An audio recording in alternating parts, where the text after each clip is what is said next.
流水將清得沒大半火沙，前身被擱在上游風化，但那天經過那條堤壩，斜陽又反照閃一下，遇上一朵落花，相遇就似擁着最愛歸家，生活別過分地童話化，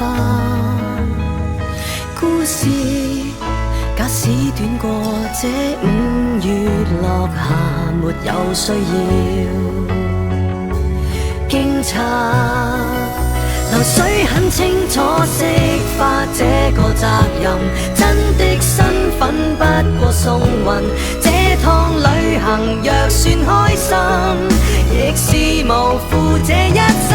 水點蒸發變做白雲，花瓣飄落下游生根，淡淡交匯過，各不留下印。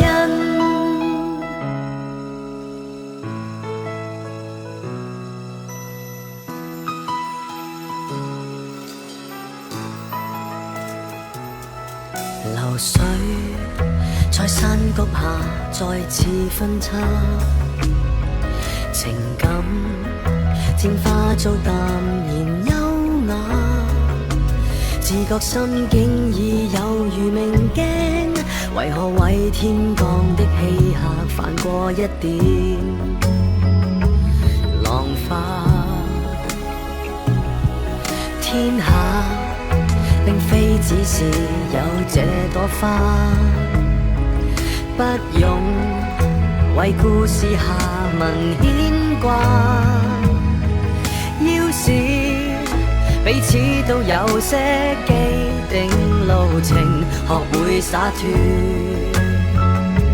好嗎？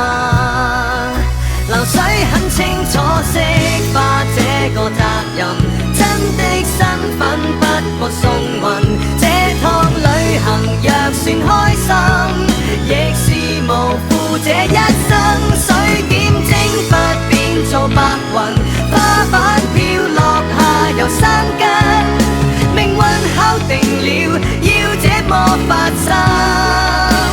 講分開可都不再用含時的口吻，習慣無常才會慶幸。講真，天涯途上誰是黑山直視？